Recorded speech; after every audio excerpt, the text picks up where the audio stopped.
All right, folks, we're ready to start cooking or running the resin, as it's called. So we're moving outdoors. You never ever want to cook varnish indoors.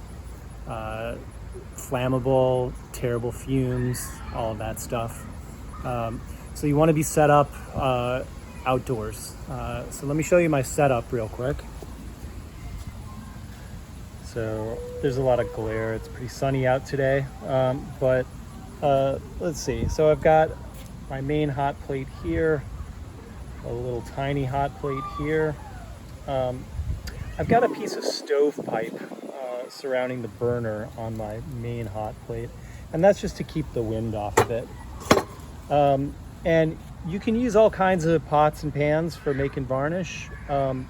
I really like, I'm spoiled here, I really like a enameled cast iron pot.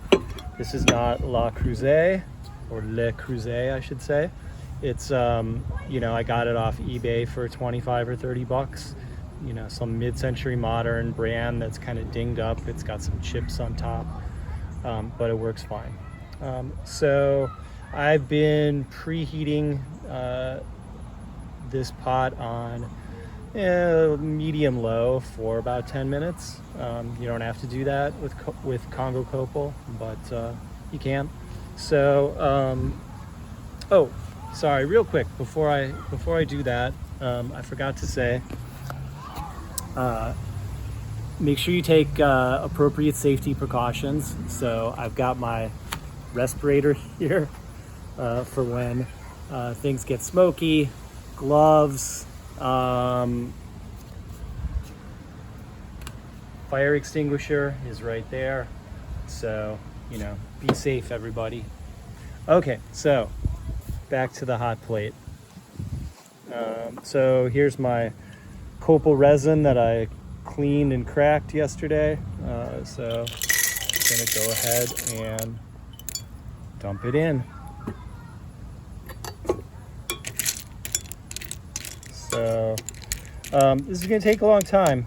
So what I'm gonna do is I'll just give you guys a view of it every, half hour or so. And what I'll be doing is turning up the heat. I'm gonna turn it up right now to medium. But I'll just be turning it up a little every 15 minutes. Also, I'm mostly gonna cook with the cover on. Old-time varnish makers didn't cook with the cover on. They cooked in giant open pots, but they were cooking 100 pounds of resin at a time. So the ratio between surface area and volume was totally different. So I get much better results keeping the pot covered most of the time. There is a pour spout on my pot, so smoke and steam can definitely get out, volatiles can get out. And there's lots of taking the lid off and stirring, so there's no doubt that the fumes are going to get out, but it just seems to work a little better with the lid on most of the time. All right, we'll check back in 30 minutes. I'll be keeping an eye on it every 5 minutes or so, but we will check back in 30 minutes. Okay, folks, it's been about 30 minutes now. You can see there's not much change in the pot. But if I press on these guys, they're kind of spongy. So there's definitely no point in stirring. All you're going to get is, something stuck to the stick like that. So just turn the heat up a little bit and we'll check back in a little while. It's been an hour now, so I'm moving pretty slow here, probably slower than I need to be moving. But that's okay. Slow is not going to hurt anything. So you can see there's some change in the resin. It's partially melted. It's getting kind of puffy, but it's still mostly solid. Basically just gonna keep cooking it, turn the heat up a little bit more, just inching the heat up a little bit at a time. Okay, so we'll check back in a while. Okay, it's been 90 minutes now. Let's see where we are. So you can see that things are starting to liquefy and bubble a little bit, and there's some steam. Like I said before, I'm moving a little too slow. I probably should have gotten here within an hour rather than 90 minutes. But again, no harm done as long as the cover's on. It's just heating slowly and gradually. So I'm going to turn the temp up probably one last time, and then we'll see how it is in a little while. It's been about 2 hours now. Let's take another look. I realized that I had a problem that was slowing things way down, which is that the resin had kind of solidified and formed an air pocket under itself. So it wasn't heating up the way that it should. So, you know, I kind of broke it up a little bit, and now it seems to be more or less doing what it should be doing, which is starting to foam. So definitely behind schedule here, but still looks okay to me. So we'll come back and check in a little while. All right, now that I took care of that problem with the air pocket underneath and turned the heat up a little, now we're getting somewhere. So this is about 20 minutes later.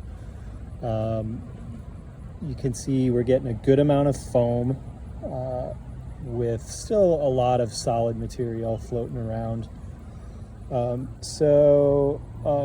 You know, I'll just keep cooking it. What's going to happen next is as it gets hotter, the foam is going to start to rise. So we need to keep a fairly careful eye on it. I've got a nice deep pot here, so I'm not too worried safety-wise, but definitely want to keep an eye on the foam rising. In fact, I'll just keep the camera here for a second, because you can see it's actually starting to rise, starting to bubble more and puff up. All right, so things are kind of accelerating here. We should see fairly significant change in another, 10 minutes or so. All right. Okay, lots of changes in the last 15-20 minutes or so. Lots to discuss. First, let's take a quick look. You can see there's a lot of foam. I don't see any solid pieces floating on the top.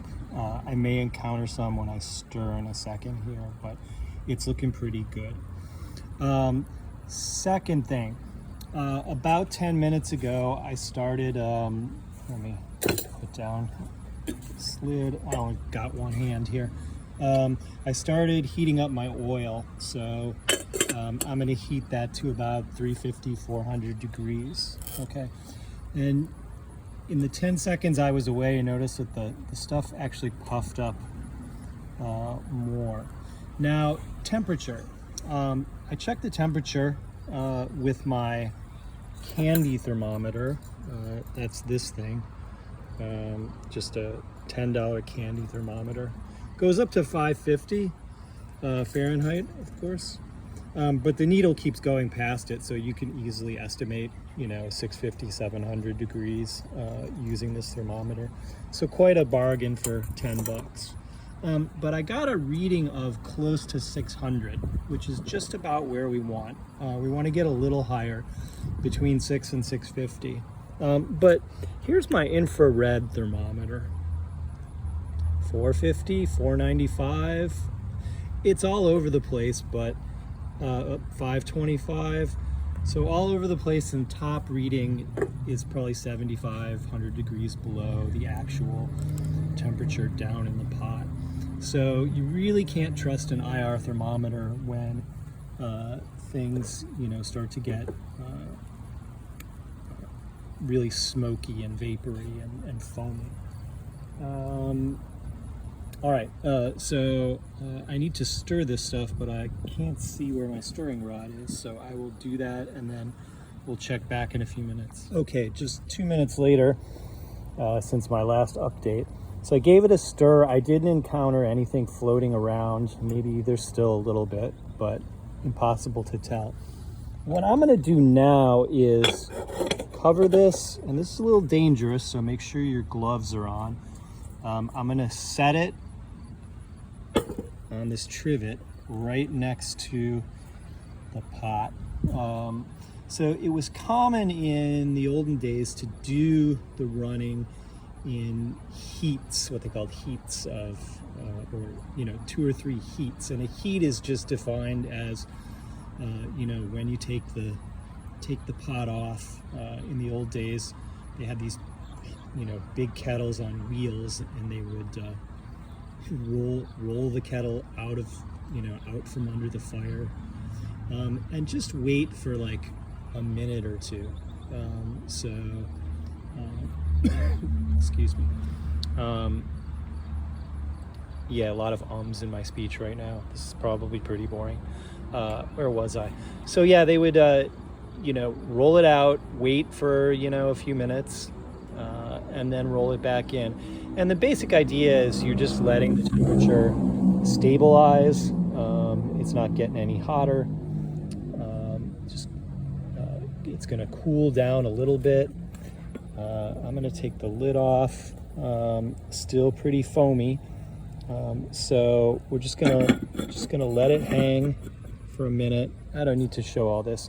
So in about another minute or so, I'm gonna put it back on the heat, and we'll take the temperature up a little higher, and then we'll repeat that process again.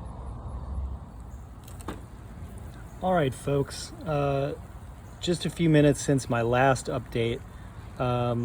Well, maybe a little longer than that, because I repeated the process of taking it off the heat for a couple minutes. So I've done that twice now. A minute ago, the foam kind of swelled up, and now it's sunk down a little bit. Let me grab my stirring rod here. Sorry about that. So I can beat the foam down. Looks kind of like a latte or something, right? So I can beat the foam down to a certain extent. But what's going to happen pretty soon is that the foam is going to start dropping of its own accord. And when it does that, I'm going to take it off the heat one more time. So total of 3 times. And then I'll let it sit for a couple minutes, and then I'll put it back on, and we should see most of the foam just go away. And I'll drop the temperature a little bit and kind of let it simmer for a little while.